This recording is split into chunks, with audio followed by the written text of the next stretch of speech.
Hello সবাইকে, সবাই কেমন আছো? আশা করি খুব ভালো আছো, সুস্থ আছো। আমিও খুব ভালো আছি। আজকে সকালটা শুরু করেছিলাম আমার ছাদ বাগান থেকে। এসে তোমাদেরকে একটা জিনিস দেখাই। এই দেখো, আমার বাগানের একটা নতুন অতিথি, নতুন সদস্য ঝিঙে ধরেছে। অনেকগুলোই ঝিঙের ফুল ধরেছিল, কিন্তু এত পিঁপড়ের উপদ্রব হয়েছে যে আপাতত দেখছি একটাই বাঁচাতে পেরেছি। আরগুলো সব ফুলগুলো খেয়ে নিয়েছে পোকাতে আর এই পিঁপড়ে।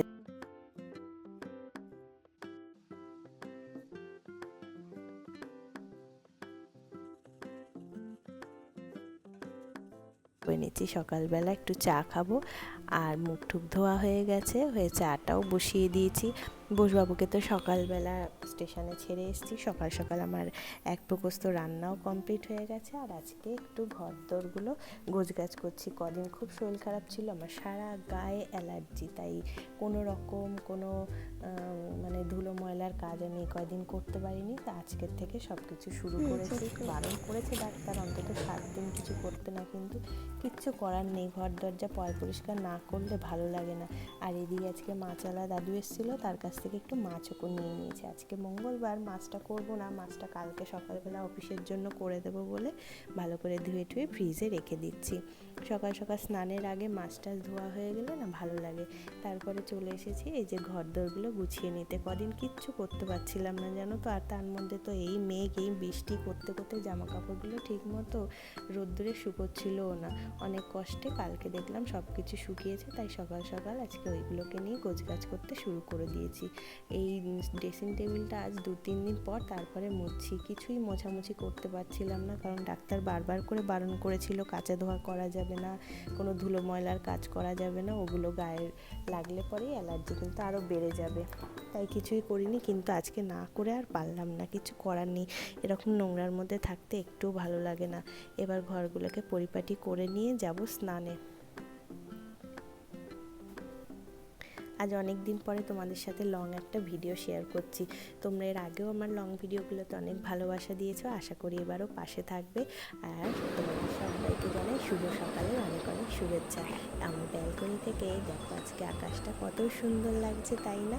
পুরো মনে হচ্ছে শরতের আকাশ চলে এসছে। আর কিছুদিন পরেই দুর্গাপুজোর মেঘগুলো কত সুন্দর দেখাচ্ছে, একদম ভেজা ফুলের মতো মেঘগুলো ভেসে ভেসে আসছে, আর এত সুন্দর লাগছে।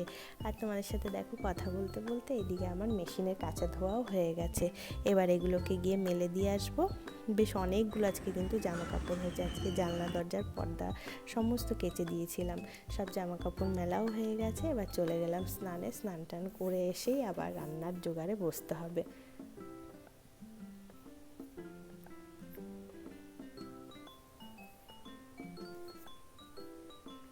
মেয়েদের কোনো কিছুতেই ছুটি নেই বলো, শরীর খারাপ হোক আর যাই হোক, 2 দিন কিছু কাজকর্ম না করতে পারলে তারপরের দিন মনে হয় যেন সব তাড়াহুড়ো তাড়াহুড়ো করে কি কোনটা ছেড়ে কোনটা করব।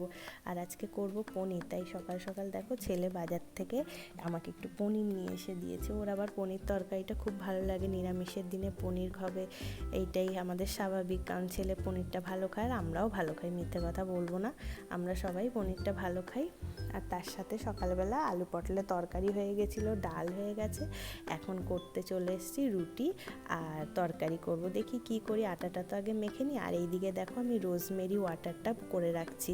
এইটা আমি আমার চুলের জন্য আজ 2 মাস ধরে ইউজ করছি, খুব ভালো। আগে কটা লবঙ্গ দিয়ে নিয়েছিলাম জল ফুটিয়ে, তারপরে 1 চামচ রোজমেরিটা দিয়ে অনেকক্ষণ ধরে জলটাকে ফুটিয়ে নিয়েছি। এই জলটা যে কি উপকার চুলের জন্য, আমি খুব খুব উপকার পেয়েছি। আর এইদিকে আলু ভাজাও হয়ে গেছে, সেটাকে ভালো করে আলুটা কেটে নিয়ে এবার ভাজাটা করে নিচ্ছি। আজকে রুটির সাথে আলু ভাজা আর ভেন্ডি ভাজা এটাই করব। আর দেখি আর কি করি, তার সাথে রুটিটা তো করতেই হবে, সকালে রুটি না খেলে আর কি করব বলো। এইদিকে আলু ভাজাও হয়ে গেছে, আর এইদিকে আবার বসিয়ে দিয়েছি ভেন্ডিগুলোকে ভাজতে। আমি আলু আর ভেন্ডিটা আলাদা আলাদা করেই ভাজি। তোমরা কে কীরকম করে ভাজো আলু আর ভেন্ডিটা আমাকে অবশ্যই কিন্তু কমেন্টে জানিও। ভেন্ডি আর আলু একসাথে ভাজতে গেলে কীরকম ভেন্ডির থেকে সেই লেগে লেগে যায়, তো ওই জন্য আমি আলাদা আলাদাই ভাজি। আর ঝটপট করে রুটিটাও ভেজে নিচ্ছি। আর আমার রুটির গন্ধে যে রান্নাঘরে চলে আসে সে কিন্তু অনেকক্ষণ এসেই হাজির হয়ে গেছে, কিন্তু এখন পর্যন্ত রুটিটা দিতে পারছি না, কারণ রুটি এখন তৈরি হচ্ছে আর এখনও গরম গরম গরম রুটিটা তাকে দেওয়া যাবে না। তাই আগে ভালো করে একটু রুটিটা ঠান্ডা হয়ে নিক, তারপরে তাকে আমি দিয়ে দেবো। আর এইদিকে দেখো আমার রুটিও হয়ে গেছে, আলু ভেন্ডি ভাজাও হয়ে গেছে, আর তার সাথে একটু আম দুধ নিয়েছি। এই যে অম্বুবাচী চলছে তো, এর মধ্যে সকলেই বলে যে আম দুধটা খেতে হয়, তাই আজকে সকাল সকালে আম দুধটা নিয়ে নিয়েছি। আর এইদিকে দেখো আমার ডনুরও খাওয়া হয়ে গেল। তাহলে এবার বেলার রান্না জোগাড় করি। আজকে তাহলে আসি, টাটা সকলকে, সবাই খুব ভালো থেকো, সুস্থ থেকো, সাবধানে।